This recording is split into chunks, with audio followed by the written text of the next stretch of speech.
إن الحمد لله والصلاة والسلام على رسول الله أما بعد فأعوذ بالله من الشيطان الرجيم بسم الله الرحمن الرحيم الحمد لله رب العالمين صدق الله العظيم সকলকে ধন্যবাদ জানিয়ে এবং আল্লাহ তাআলার শুকরিয়া জ্ঞাপন করে আমাদের আজকের দারসুল কোরআন শুরু করছি। আজকে আমরা পবিত্র কালামুল্লাহ শরীফের একটি অসাধারণ আয়াত, একটি তাওহীদ এর শিক্ষা দানকারী আয়াতে নিয়ে আলোচনা করব। সেই আয়াতটি হচ্ছে আলহামদুলিল্লাহি রাব্বিল আলামিন। এর অর্থ হচ্ছে সমস্ত প্রশংসা ওই আল্লাহ তাআলার জন্য যিনি রব্বুল আলামিন, সমস্ত বিশ্ব জগতের প্রতিপালক। এই আয়াতটি সূরাতুল ফাতিহা এর একটি আয়াত। তো আমরা আলহামদুলিল্লাহি রাব্বিল আলামিনের ব্যাখ্যা বিশ্লেষণে যাওয়ার আগে এই সূরা সম্পর্কে দু একটি কথা বলতে চাই। সূরা আল ফাতিহা, এই সূরা আল ফাতিহার ক্ষেত্রে যদি বলতে হয়, এক নম্বরে যেটা বলবো সেটা হচ্ছে এই সূরাতুল ফাতিহার মর্যাদার জন্য এটাই যথেষ্ট যে রাসূল সাল্লাল্লাহু আলাইহি ওয়াসাল্লাম হাদিসের মধ্যে বলেছেন যে ওয়াল্লাযী নাফসি বিয়াদিহি মা উনজিলাত ফিত তাওরাত ওয়ালা ফিল ইনজিল ওয়ালা ফিজ জাবুর ওয়ালা ফিল কুরআন মিথলাহা ওয়া ইন্নাহা সাবউল মাসানি ওয়াল কুরআনুল আযীম আল্লাযী উতীতুহু। ওই সত্তার শপথ যার হাতে আমার জান, তাওরাত, জাবুর, ইনজিল, কোরআন কোথাও সূরা ফাতিহার মতো একটি সূরা নাজিল হয়নি। এই সূরা ফাতিহার দুইটি নাম আল্লাহর রাসূল সাল্লাল্লাহু আলাইহি ওয়াসাল্লাম বলেছেন।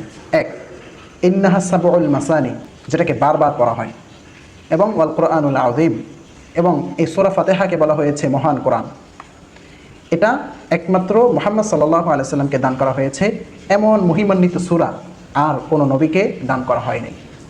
তাওরাত কিতাব হযরত মুসা আলাইহিস সালাতু ওয়াস সালামের উপরে নাজিল হয়েছে, জাবুর হযরত দাউদ আলাইহিস সালাতু ওয়াস সালামের উপরে, ইনজিল হযরত ঈসা আলাইহিস সালাতু ওয়াস সালামের উপরে, কিন্তু এই সূরা ফাতিহার মতো আর এরকম মহিমান্বিত সূরা অন্য কোনো নবীকে দান করা হয়নি। তো এই সূরা ফাতিহার মর্যাদা বোঝানোর জন্য এই একটা হাদিসই যথেষ্ট। রাসূল সাল্লাল্লাহু আলাইহি ওয়াসাল্লাম হাদিসের মধ্যে বলেছেন সূরাতুল ফাতিহা হচ্ছে সকল রোগের শিফা। এই জন্য সূরা ফাতিহার একটি নাম হচ্ছে সূরাতুশ শিফা, অর্থাৎ সুস্থতার আয়াত, শিফার আয়াত। এই সূরার আরেকটি ফজিলত হচ্ছে, একটি মর্যাদার বিষয় হচ্ছে, এই সূরাটা সর্বদা নামাজে পাঠ করা হয়। কেউ এই সূরা পাঠ করতে ক্লান্ত হয় না, বিরক্ত হয় না। এই সূরা প্রত্যেক নামাজের শুরুতে পাঠ করা হয়। এই জন্য এই সূরার আলাদা একটি মর্যাদা রয়েছে। সূরা ফাতিহার আরেকটি মর্যাদার বিষয় হচ্ছে, এটা আল্লাহ এবং বান্দার মধ্যে সংলাপ। বান্দা যখন নামাজে দাঁড়ায় তখন তার মাঝে এবং আল্লাহর মাঝে এই সূরা ফাতিহার মাধ্যমে সংলাপ হয়, একটা আলাপ হয়। এই আলাপটা হাদিসের মধ্যে রাসূল সাল্লাল্লাহু আলাইহি ওয়াসাল্লাম সুন্দরভাবে তুলে ধরেছেন। রাসূল সাল্লাল্লাহু আলাইহি ওয়াসাল্লাম হাদিসের কুদসির মধ্যে বলেন, আল্লাহ তাআলা বলেছেন, কসামতুস সালাতা বাইনি ওয়া বাইনা আবদি নিসফাইন, নামাজকে আমি এবং আমার বান্দার মধ্যে দুই ভাগে বিভক্ত করেছি।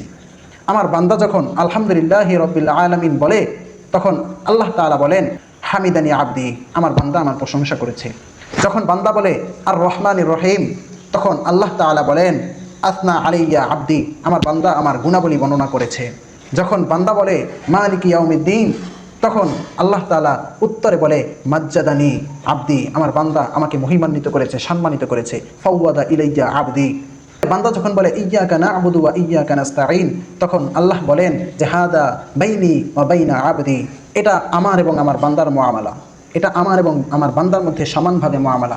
আমার হক ছিল ইবাদত পাওয়া, বান্দা আমার ইবাদত করেছে, আর এখন বান্দা যেহেতু আমার ইবাদত করেছে, আমার কাছে বান্দারও একটা হক আছে, সেটা হচ্ছে বান্দা আমার কাছে সাহায্য চাইবে, বান্দা আমার কাছে দোয়া করবে, এবং আমি বান্দার দোয়ায় সাড়া দিব, আমি আমার বান্দার প্রার্থনায় সাড়া দিয়ে তাকে সাহায্য করব। বান্দা যখন বলে ইহদিনাস সিরাতাল মুস্তাকিম সিরাতাল্লাযীনা আন'আমতা আলাইহিম গায়রিল মাগদুবি আলাইহিম ওয়ালাদ-দাল্লিন, তখন আল্লাহ তাআলা বলেন হাদা আবদি ওয়ালি আবদি মা সাআল, এটা হচ্ছে আমার একমাত্র বান্দার জন্য খাস, বান্দার জন্য এটা হক রয়েছে, সুতরাং বান্দা যেই দোয়াই করবে আমি সেই দোয়াই কবুল করব। সুবহানাল্লাহ। এই জন্য সূরা ফাতিহা পড়ার সময়ে মনে করবেন আপনি আল্লাহ তাআলার সাথে কথা বলছেন। আল্লাহ তাআলা, আপনি যখন আলহামদুলিল্লাহি রাব্বিল আলামিন বলছেন, আল্লাহ আপনার এই আলহামদুলিল্লাহি রাব্বিল আলামিনের জবাব ফিরিয়ে দিচ্ছেন। যখন আর রহমানির রহিম বলছেন, আল্লাহ আপনার সেটার জবাব ফিরিয়ে দিচ্ছেন। মালিকি ইয়াউমিদ্দিন বলছেন, আল্লাহ আপনার জবাব ফিরিয়ে দিচ্ছেন। এই জন্য নামাজের মধ্যে খুবই একনিষ্ঠ হতে হবে। নামাজের মধ্যে খুবই একনিষ্ঠ মনোযোগের সাথে নামাজ আদায় করতে হবে। হাদিসের মধ্যে যেভাবে বলা হয়েছে আনতা আবুদুল্লাহা কাআন্নাকা তারাহু, হাদিসের মধ্যে বলা হয়েছে কাআন্নাকা তারাহু, যেন তুমি তার ইবাদত করছো, মনে করবা যেন তুমি তাকে দেখছো। ফাইন লাম তাকুন তারাহু ফাইন্নাহু ইয়ারাক, যদি তাকে তুমি না দেখেই থাকো মনে করবা সে তোমাকে দেখছে। তো এই সূরার একটি আয়াত হচ্ছে আলহামদুলিল্লাহি রাব্বিল আলামিন। তো আমরা প্রথমে আলহামদুলিল্লাহি রাব্বিল আলামিন এর শাব্দিক ব্যাখ্যা বিশ্লেষণে যাই। আলহামদু এর অর্থ হচ্ছে সকল প্রশংসা, লিল্লাহি একমাত্র আল্লাহ তাআলার জন্য, রব্বিল আলামিন রব অর্থ হচ্ছে প্রতিপালক, রব অর্থ হচ্ছে সংস্কারক, আল আলামিন অর্থ হচ্ছে বিশ্ব জগৎ। এই জগতের মধ্যে জিন, ইনসান, পশু পাখি যা কিছু আছে সব কিছু রব একমাত্র আল্লাহ। তাহলে একসাথে মিলিয়ে অর্থ হয় সমস্ত প্রশংসা ওই আল্লাহ তাআলার জন্য, যিনি এই বিশ্ব জগতের প্রতিপালক। আমরা এখন আয়াত থেকে মূল শিক্ষাটা কি, এই আয়াতের মূল শিক্ষার দিকে আমরা চলে যাই। এই আয়াতের মধ্যে দুইটা পার্ট রয়েছে, একটা হচ্ছে আলহামদুলিল্লাহ আর একটা হচ্ছে রব্বিল আলামিন। আলহামদুলিল্লাহ এর গভীর তাৎপর্য হচ্ছে আমরা এই শব্দটা তেলাওয়াতের মাধ্যমে বুঝতে পারলাম যে একমাত্র প্রশংসা পাওয়ার যোগ্য হচ্ছে আল্লাহ তাআলা। আল্লাহ তাআলাই সকল প্রশংসা পাওয়ার যোগ্য। পৃথিবীতে কত মানুষ আছে, তাদের ব্যক্তিগত কিছু যোগ্যতা আছে, কারো চেহারা সুন্দর, কেউ গাড়ি বানিয়েছে, কেউ বিমান বানিয়ে ফেলেছে, কেউ ইঞ্জিনিয়ার হয়েছে, কেউ ডাক্তার হয়েছে। এর জন্য যদিও আংশিকভাবে ওই ব্যক্তির প্রশংসা করা হয়, কিন্তু সামষ্টিকভাবে এর প্রশংসার মালিকও, এই প্রশংসার যোগ্য একমাত্র আল্লাহ। কেন? কারণ ওই ব্যক্তি যে ইঞ্জিনিয়ার হয়েছে, ওই ব্যক্তি যে বিমান বানিয়েছে, ওই ব্যক্তি যে বিজ্ঞানী হয়েছে, এই বিজ্ঞানী হওয়ার জন্য যে জ্ঞানটা, এই জ্ঞানের উৎস হচ্ছে আল্লাহ, জ্ঞান দান করেছেন আল্লাহ। ইঞ্জিনিয়ার হওয়ার জন্য যে জ্ঞানের দরকার, সেই জ্ঞান দান করেছেন আল্লাহ। বিমান বানানোর জন্য যে জ্ঞানের দরকার, এই জ্ঞান দিয়েছেন আল্লাহ। তাহলে সামষ্টিকভাবে প্রশংসার একমাত্র যোগ্য হলো আল্লাহ তাআলা। মানুষের যে প্রশংসাটা করা হয় প্রকৃতপক্ষে এটা মূলত আল্লাহ তাআলারই প্রশংসা করা, কারণ বান্দা তো আল্লাহরই সৃষ্টি। আল্লাহ যদি বান্দাকে সৃষ্টি না করতেন তাহলে এই বান্দার প্রশংসাটা পেত কোথায়? আল্লাহ যদি বান্দাকে জ্ঞান না দান করতেন তাহলে এই বান্দা প্রশংসাটা পেত কোথায়? সুতরাং বোঝা গেল প্রকৃত প্রশংসার হকদার একমাত্র আল্লাহ তাআলাই। আল্লাহ তাআলা যে দাবি করেছেন, এই দাবির ক্ষেত্রে আর কোনো সন্দেহ নেই। তো এখানে আরেকটা জিনিস লক্ষণীয়, এখানে আল্লাহ তাআলা এভাবে বলেননি নাহমাদুল্লাহ, বরং বলেছেন আলহামদুলিল্লাহি। তো আরবি ব্যাকরণ অনুযায়ী দুই ধরনের বাক্য হয়, একটা হচ্ছে জমলাই ইসমিয়া আর একটা হচ্ছে জমলাই ফেআলিয়া। তো আমরা যারা ব্যাকরণ শাস্ত্র সম্পর্কে জানি তারা জানি জমলাই ইসমিয়া এটা হচ্ছে দায়েম, মানে স্থায়িত্ব বোঝায়, আর ফেআলিয়াটা বোঝায় হচ্ছে অদম, মানে হচ্ছে এটা অস্থায়ী। এই জন্য আল্লাহ তাআলা এখানে নাহমাদুল্লাহ বলেন নাই, কারণ আল্লাহ তাআলার প্রশংসাটা অস্থায়ী না, বরং আল্লাহ তাআলার প্রশংসাটা স্থায়ী। এই স্থায়িত্ব বোঝানোর জন্য আল্লাহ এখানে আলহামদুলিল্লাহ বলেছেন, দাওয়াম বুঝিয়েছেন, সর্বদা সব সময় আল্লাহ তাআলার প্রশংসা করতে হবে। দুই নম্বর যে অংশটা রয়েছে আয়াতের রব্বিল আলামিন, এই রব্বুল আলামিন এর দ্বারা বোঝা যায় যে আল্লাহ তাআলা শুধু বান্দাকে সৃষ্টি করেই ছেড়ে দেননি, বরং আল্লাহ তাআলা বান্দার সকল বিষয় পরিচালনা করেন, বান্দাকে লালন পালন করেন। একজন বাবা, একজন মা যেমন সন্তান জন্ম দিয়ে সন্তানকে ছেড়ে দেন না, সন্তানকে দুধ পান করান, সন্তান বড় হলে তাকে স্কুলে পাঠান, তাকে লালন পালন করেন, বড় করে বিবাহ শাদী দেয়, তারপরও তার দায়িত্ব শেষ হয় না, আবার অভিভাবক হিসেবে থাকেন, পরামর্শ দেন, সংসার পরিচালনা শিখান। এইভাবে আল্লাহ তাআলাও তাকে ছেড়ে দেননি, বরং তাকে বিভিন্নভাবে তাকে প্রতিপালন করেন, লালন পালন করেন। কিভাবে লালন পালন করেন? তাকে পানি দিয়ে, তাকে খাদ্য দিয়ে, তাকে বাতাস দিয়ে, সব কিছু দিয়ে, তার যা যা প্রয়োজন সব কিছু দিয়ে তাকে আল্লাহ তাআলা লালন পালন করেন। সর্বশেষ আল্লাহ তাআলা তাকে হেদায়েত দান করেন। হেদায়েত দান করার মাধ্যমে আল্লাহ তাআলা তাকে সঠিক পথে পরিচালিত করেন। আর এই হেদায়েতের জন্য আল্লাহ তাআলা যুগে যুগে অনেক গ্রন্থ নাজিল করেছেন, রসুল পাঠিয়েছেন, এবং আমাদের সর্বশেষ রসুল হযরত মুহাম্মদ সাল্লাল্লাহু আলাইহি সাল্লামকেও পাঠিয়েছেন, এবং তার সাথে মহাগ্রন্থ আল কোরআনুল কারীমও তিনি দান করেছেন বান্দার হেদায়েতের জন্য। এই জন্য রব্বুল আলামিনের অর্থ হচ্ছে আল্লাহ তাআলা বান্দাকে শুধু সৃষ্টিই করেননি, বরং আল্লাহ তাআলা বান্দার লালন পালনের দায়িত্বও গ্রহণ করেছেন। সুবহান। এই আয়াতের মাধ্যমে আমরা আরেকটি জিনিস জানতে পারি যে আল্লাহ তাআলা যে আমাদেরকে সৃষ্টি করেছেন, আল্লাহ আমাদেরকে শুধু সৃষ্টি করে ছেড়ে দেননি, লালন পালনও করছেন। এই জন্য আল্লাহর সবসময় শুকরিয়া আদায় করতে হবে, কৃতজ্ঞতা আদায় করতে হবে। কিভাবে কৃতজ্ঞতা আদায় করব? আল্লাহ এই আয়াতের মাধ্যমে সেটা শিখিয়ে দিয়েছেন। বলবো আলহামদুলিল্লাহ। আল্লাহ আমাদেরকে এত নিয়ামত দিয়েছেন, প্রত্যেকটা নিয়ামতের যদি আলাদা আলাদাভাবে শুকরিয়া আদায় করতে হয় তাহলে শুকরিয়া শেষ হবে না। শুকরিয়া আদায় করে কেউ শেষ করতে পারবে না। এই জন্য বান্দার সহজার্থে আল্লাহ তাআলা ছোট একটা বাক্য শিক্ষা দিয়েছেন। এই বাক্য যদি কেউ বলে তাহলে সে পরিপূর্ণ শুকরিয়া আদায় করতে পারবে। সেটা হচ্ছে কি? আলহামদুলিল্লাহ। এখানে যে আলিফ লামটা দেখছেন, এই আলিফ লাম অনেক অর্থে ব্যবহৃত হয়, কিন্তু এখানে আলিফ লামটা দুই অর্থে ব্যবহৃত হওয়ার সম্ভাবনা আছে।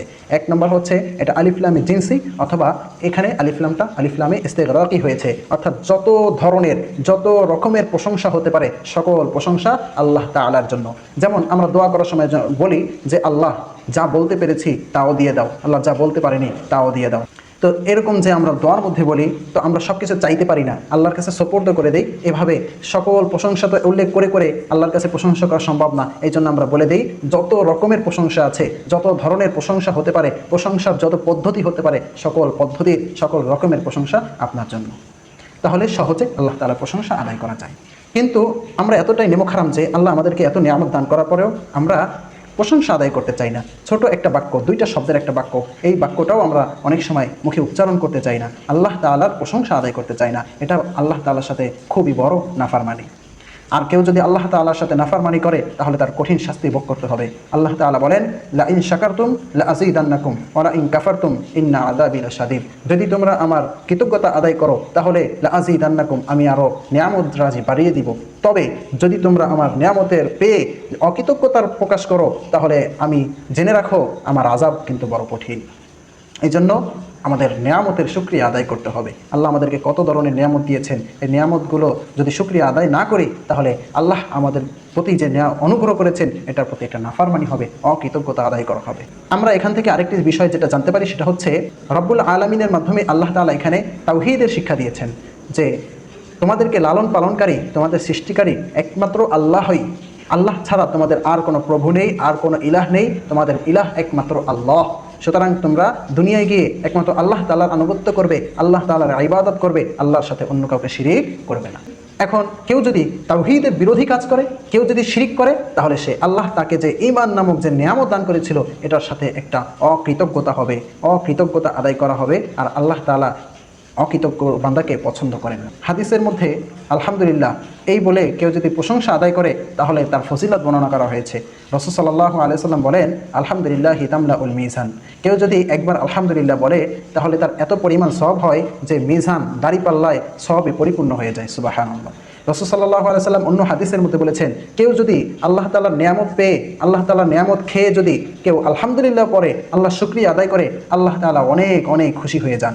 রাসূল সাল্লাল্লাহু আলাইহি সাল্লাম বলেছেন, ইন্নাল্লাহা লা ইয়ারদা আনিল আবদ, নিশ্চয়ই আল্লাহ ওই বান্দার প্রতি সন্তুষ্ট হয়ে যান যে আইয়াকুলাল উকলাতা, সে এক লুকমা খাবার খেয়েছে, খাবার খেয়ে ফায়াহমাদুহু আলাইহা, কিন্তু এই খাবার খেয়ে সে আল্লাহ তাআলার প্রশংসা আদায় করেছে। ওয়া আইয়াশরাবা শুরবাতা, সে এক ঢোক পানি পান করেছে, ফায়াহমাদুহু আলাইহা, এই পানি পান করার পরে আলহামদুলিল্লাহ বলেছে, আল্লাহ শুকরিয়া আদায় করেছে, তাহলে আল্লাহ তাআলা খুশি হয়ে যান। এই জন্য আল্লাহর যে নিয়ামত পানি, এটা পান করে আমাদেরকে আলহামদুলিল্লাহ বলা উচিত। আল্লাহ তাআলা নিয়ামত যে খাবার, এটা খেয়ে আলহামদুলিল্লাহ বলা উচিত, তাহলে আল্লাহ তাআলা খুশি হয়ে যায়। আর আল্লাহ খুশি হয়ে গেলে পরকালে আপনার আমার মুক্তির রাস্তা সহজ হয়ে যাবে ইনশাআল্লাহ। এই জন্য আমাদের উচিত হচ্ছে বাস্তব জীবনে এই আয়াত থেকে শিক্ষা গ্রহণ করা। সেই শিক্ষাটা কি? সে শিক্ষা হচ্ছে সব সময় আলহামদুলিল্লাহ বলার অভ্যাস করা, যাতে আল্লাহ তাআলা আমাদের উপরে খুশি হয়ে যান। দুই নম্বর যে আমরা শিক্ষাটা আমাদের বাস্তব জীবনে আমরা প্রয়োগ করব সেটা হচ্ছে আমরা সুখে থাকি, দুঃখে থাকি, সব সময় আলহামদুলিল্লাহ বলবো, আল্লাহ তাআলার প্রশংসা আদায় করব। কেন?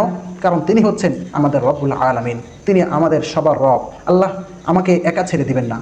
মা যেমন তার সন্তানকে একা ছেড়ে দেয় না, বাবা যেমন তার সন্তানকে একা ছেড়ে দেয় না, তাকে লালন পালন করে, তার দুঃখে তার পাশে থাকে, তার কষ্টে তার পাশে থাকে। আল্লাহ যেহেতু আমাদেরকে সৃষ্টি করেছেন, আমাদের লালন পালনের দায়িত্ব নিয়েছেন, আল্লাহ অবশ্যই আমাদেরকে বিপদ আপদ থেকে মুক্তি দান করবেন। এই জন্য বিপদে থাকি, সুখে থাকি, যে অবস্থায় থাকি আল্লাহর প্রশংসা আদায় করতে হবে। রাসূল সাল্লাল্লাহু আলাইহি সাল্লাম হাদিসের মধ্যে বলেছেন, ইন্না আউওয়ালা মান ইয়াদখুলু ফিল জান্নাহ আল্লাযী ইয়াহমাদুল্লাহা ফিস সাররাই ওয়াদ দাররাই। সর্বপ্রথম সেই জান্নাতে প্রবেশ করবে যে সুখে দুঃখে আল্লাহ তাআলার প্রশংসা আদায় করেছে। এই জন্য আসুন আমরা সকলেই এই আয়াত থেকে শিক্ষা গ্রহণ করি, আর এই শিক্ষাটা আমাদের বাস্তব জীবনে ফিট করি। আমরা সর্বদা আল্লাহর প্রশংসা আদায় করব, তাওহীদে বিশ্বাস রাখব এবং সব সময় আল্লাহর প্রতি আনুগত্য থাকব।